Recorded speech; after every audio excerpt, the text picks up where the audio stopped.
Hey, salut les amis, ça Fadzelagek se retrouve avec vous avec une carabine que mon ami Fred m'a prêtée. Donc Fred qui tient aussi une chaîne, je pense que vous le connaissez déjà peut-être un peu. Il m'a envoyé cette carabine, c'est la SK19. Voilà, un très beau modèle américain qui est, comme vous allez le voir, hein, semi-auto et full auto. Donc un modèle plutôt particulier, hein, on est bien d'accord. Alors en plus sur un calibre particulier aussi, puisque c'est du 7,62. Donc vous voyez que les dragées commencent à être un peu costauds. J'ai plus trop l'habitude moi de ces dragées-là. Je suis plutôt sur du 5,5, 6,35. Hein, c'est vraiment les calibres que j'apprécie plutôt sur du TLD. Mais là, on est sur une carabine qui a un peu une autre vocation, hein, qu'on soit clair. Quand il s'agit en effet de tirer un chargeur complet qui va balancer en effet du 7,62 en appuyant qu'une seule fois et en tout balançant, ça commence à faire du carnage. La question qu'on se posait, c'était de savoir si en effet cette carabine était précise ou pas. Donc ça fait partie des sujets qu'on peut avoir sur cette carabine, fort sympathique, hein, d'un mécanisme plutôt simple. Pour ceux qui avaient déjà vu mes vidéos sur le Uben GK1, avec qui était un revolver aussi semi-auto, même chose, c'est-à-dire qu'on ne sort pas le barillet, on ne sort pas le chargeur, on met plomb par plomb, et en fait, au fur et à mesure, par une mécanique différente que le marteau, on va avoir une rotation automatique et des coups qui vont pouvoir s'enchaîner, soit au coup par coup, sans avoir à tirer de levier de chargement, soit en effet, automatiquement, on va dire que le système va automatiquement tourner pour balancer tous les plombs. Donc, cette carabine, eh bien, il est fabriqué par LCS, donc, et c'est un modèle plutôt mythique, hein, qui peut passer, comme je vous le disais, aussi bien en full auto. Alors plutôt bien fini, hein, finition carbone, voilà, des systèmes de sécurité plutôt bien foutus. Alors pourquoi Fred me l'avait envoyé au départ? Tout simplement, il s'en était pas servi depuis un petit moment et il avait des fuites d'air, tout simplement parce que les joints, quand ils sont pas en effet complètement sous pression et qu'on les laisse un petit peu sans air, sans activité, on va dire, automatiquement ils se dessèchent un peu. Et il avait une fuite à cet endroit-là, là, par ici. Donc, bien entendu, j'ai démonté la bête, qui ressemble pratiquement pièce pour pièce à ce que j'avais fait sur le Uben GK1. J'ai retrouvé la même mécanique à une échelle un peu supérieure, hein, en termes de taille de pièce. Et puis, écoutez, quand on change un joint, il faut savoir que quand on en change un, il faut changer les deux, voire les trois, en tout cas ceux qui sont sur la carabine, car quand il y a une fuite d'air à un endroit, quand vous la bouchez, automatiquement l'air essaye de s'échapper ailleurs, et là où il y a une faiblesse, elle y va. Donc ça a été le cas, hein, puisque la première fuite était plutôt franche et sincère, donc je l'ai trouvée assez rapidement. La deuxième, on va pas dire qu'elle m'a donné un peu de mal, mais comme elle était très proche de la première, je pensais que c'était toujours la première, le premier joint en effet qui perlait. Il se trouve que non, c'était celui qui est juste à côté. Là aujourd'hui, écoutez, que vous dire, elle respire bien. Elle a repris une jeunesse, comme on dit. J'ai changé la globalité des joints, resiliconé un petit peu tout ça. Et écoutez, voilà, c'est un plaisir que de vous présenter cette carabine. Alors, on va commencer par un truc plutôt sympa, c'est du tir à 50 mètres. Pour le 50 mètres, je vais vous montrer, là je viens de régler un peu la lunette.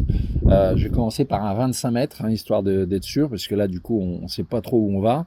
Et le 25 mètres et le 50 mètres sur du Diabolo, on va dire à 285 mètres secondes, il y a très peu d'écart entre le 25 mètres et le 50 mètres. Quand vous réglez une lunette sur des vitesses à 285, 290 mètres secondes, si vous la réglez à 25 mètres pour être sûr au moins d'être dans le carton au début, parce qu'on ne sait pas où on va, vous savez que quand vous avez réglé votre 0 à 25 mètres, à 50 mètres, on est à quelques clics près au même endroit à 50 mètres. Voilà. Donc, que vous dire de plus? On va essayer de s'amuser. Alors, je ne sais pas si je dois filmer la cible ou filmer en tout cas cette carabine. Pour le moment, je voulais vous montrer en tout cas comment elle se chargeait. Alors, c'est tout bête, mais allez, on y va. Allez, je reviens sur ce système de chargement qui est particulier, en tout cas qui nous change de nos habitudes. Donc vous voyez qu'on a un barillet à partir du moment où on va le libérer en remontant en effet cette tige-là. On va pouvoir tourner le barillet. Voilà. Donc, vous voyez, je libère en tout cas les trous. Voilà. Et à partir du moment où je vais mettre les plombs, je vais faire en sorte de bien les rentrer bien à fond.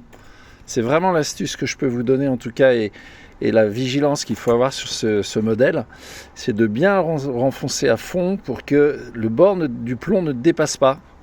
Parce que quand vous allez tourner, si jamais ça dépasse, il va en tout cas venir en buter et se tordre. Là, c'est pas mon cas, vous voyez, puisque je les ai bien enseignés, bien enfoncés. Mais c'est la petite astuce à avoir quand vous chargez, de vous mettre à plat et de bien enfoncer le plomb à fond, pour éviter justement que derrière, lorsque vous tournez pour recharger ensuite, on ait un système qui viendrait bloquer et ça serait dommage. Vous voyez.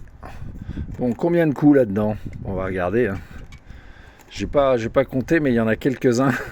Pour du 7,62, ça fait un sacré chargeur. Voilà. Putain, ça bouffe les boîtes de plomb, à mon avis, ce truc-là. Comme toutes, hein, d'ailleurs. Hein. Quand on commence à s'amuser avec, en général, on y va. Donc, je ne vais pas dire que c'est une arme de destruction massive, parce que vous savez comme moi qu'il y a des trucs plus violents encore de ce qu'a pu avoir Fred aussi, d'ailleurs, hein, la Zeus pour ne pas la nommer. Mais celle-ci, à mon avis, elle vient derrière. Hein.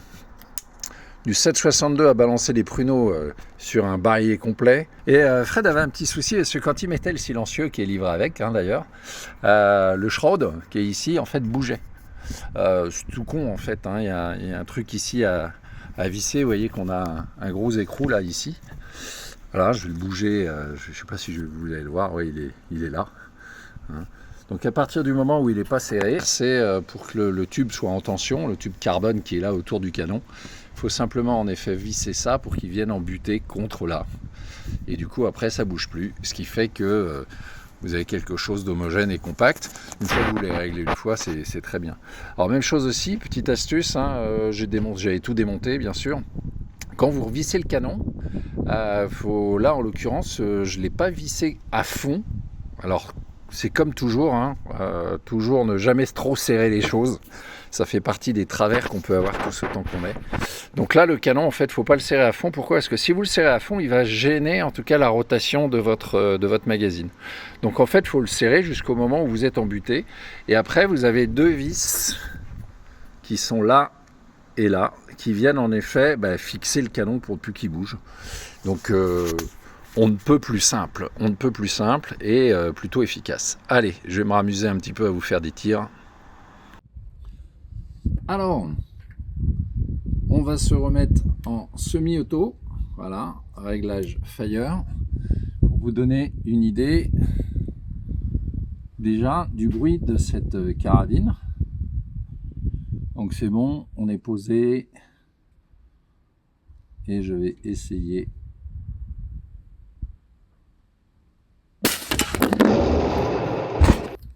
Bon, un peu de vibration, la preuve, le téléphone s'en est cassé un peu la gueule. Va falloir que je le cale autrement, ce téléphone. Hein. Alors, est-ce que ça tient comme ça? Et là, vous n'allez plus me voir, mais c'est pas gênant, c'est pas moi qu'on veut voir. Allez, je vais regarder ce que ça donne. Bon, on est pas mal. Alors, je recommence. Vous allez voir, sans charger.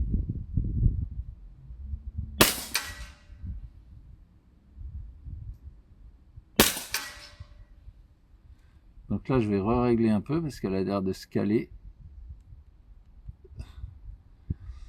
Ok. Vous voyez, j'ai pas besoin de réarmer.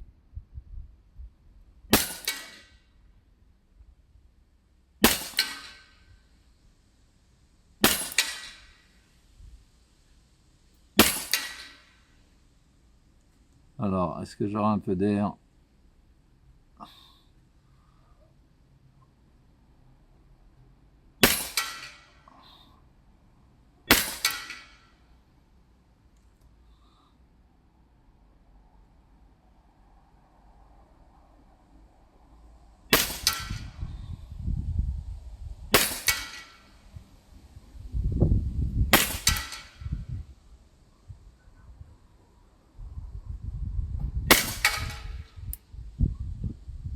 Bon, ça bouge un peu.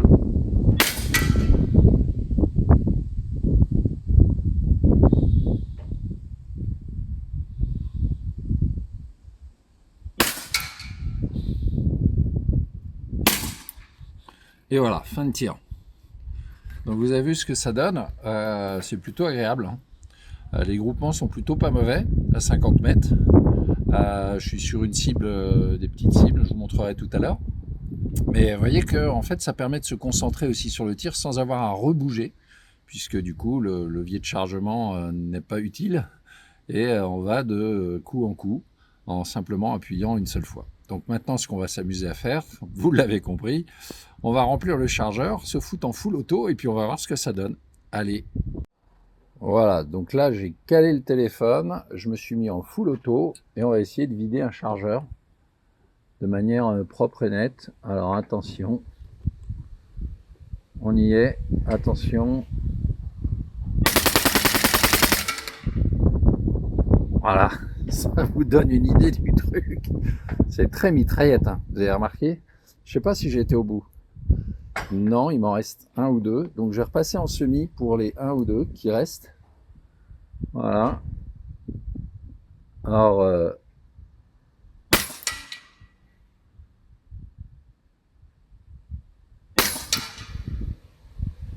c'est précis, hein.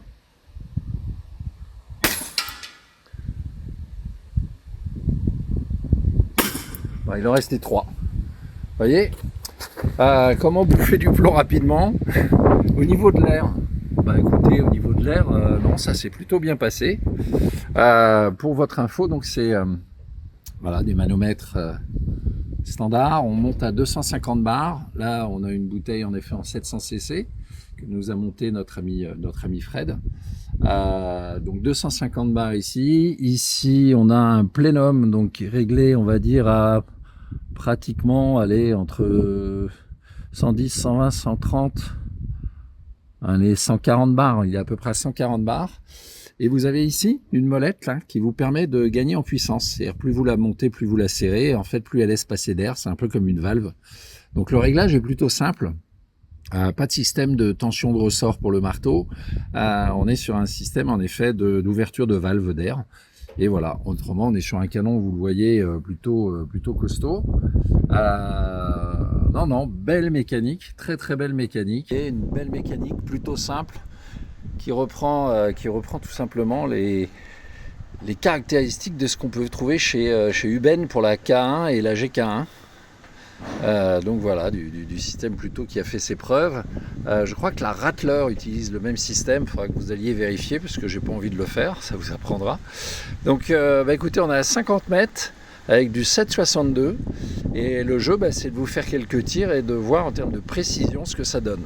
Ok, parce que bon, le côté fun de balancer le chargeur en une fois, je trouve ça plutôt rigolo, c'est clair.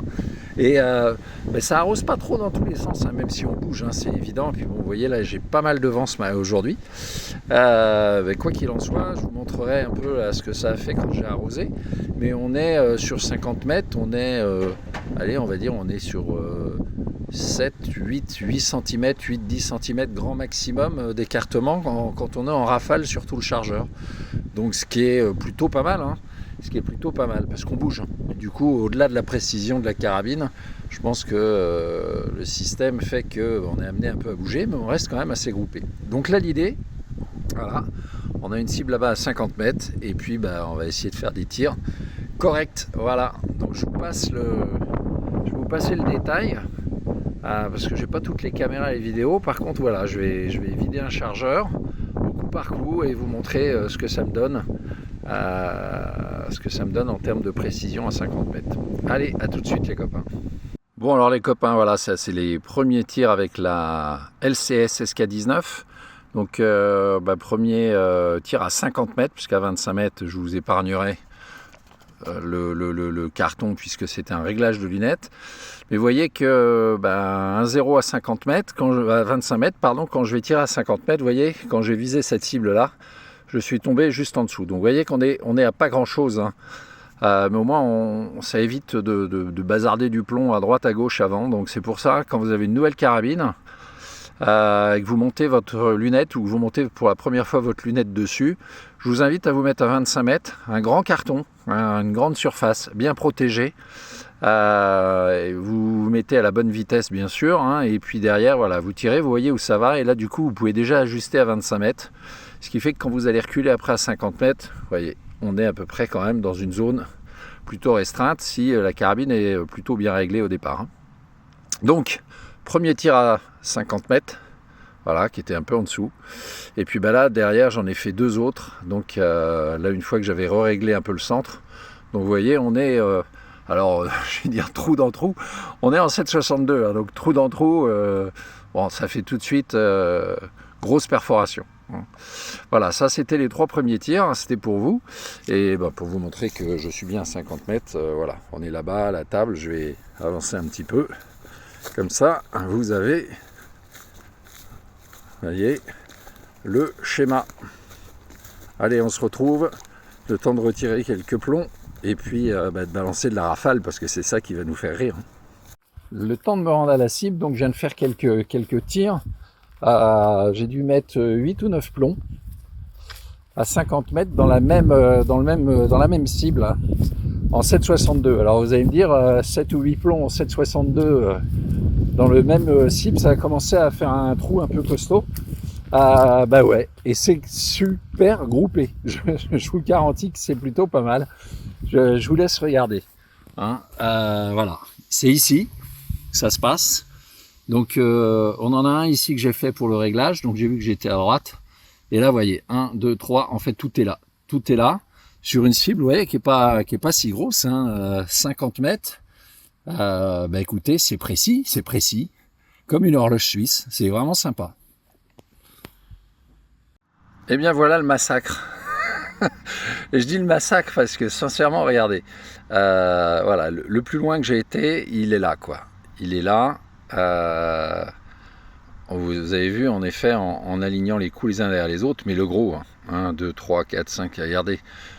Là, c'est bon, la cible, si j'avais un truc à viser, allez, ça doit faire 5 cm, même pas, 4-5 cm à peine, cette cible-là.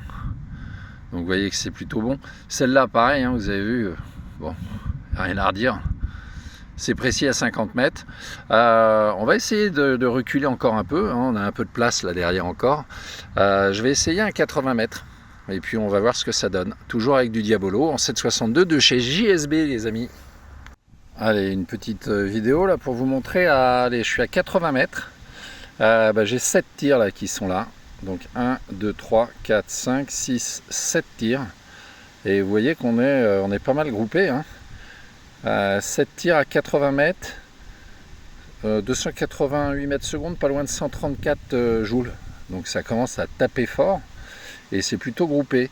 Vous voyez, là j'ai refait un groupement là, à 70 mètres, donc on est quand même pas mal là. 1, 2, 3, 4, 5, vous voyez. Là ici je suis à 100, non pareil, 80 mètres, pardon, c'est le même que là pratiquement. Voilà, on est sur des distances à 80 mètres ici. Là, c'est des réglages, c'est les premiers tirs. Mais vous voyez que voilà, 1, 2, 3, 4, 5, 6, 7. Là, je par l'autre 7. 80 mètres. Et ben écoutez, on est pas mal, non? Moi, je dis, regardez par rapport au pouce. Allez, je vais foutre mon pouce au milieu. Voilà, alors c'est pas aussi précis que ce qu'on peut avoir sur de la FX avec des calibres plus petits, hein. Mais je rappelle, on est sur du 7,62, 50,15 grammes, sur un truc qui est vraiment bien, moi je trouve, hein. Voilà, 80 mètres, ça le fait, bravo. Bon alors les amis, comme cette SK19 faisait quand même de belles choses avec du Diabolo, même s'il y a un peu de vent, vous devez l'entendre, ça souffle un peu là. J'ai voulu tester à 80 mètres des slugs, et ouais, voir un peu si son canon était adapté à des slugs. Alors les slugs rentrent bien dans le chargeur, nickel, tout va bien aussi, même chose. Juste comme d'habitude, bien s'assurer en effet de bien avoir enfoncé le plomb et que tout soit bien plat le long du chargeur. Par contre, on va voir que le slug à 80 mètres, on arrose. Donc c'est pas un canon à mon avis à slug, ça c'est clair.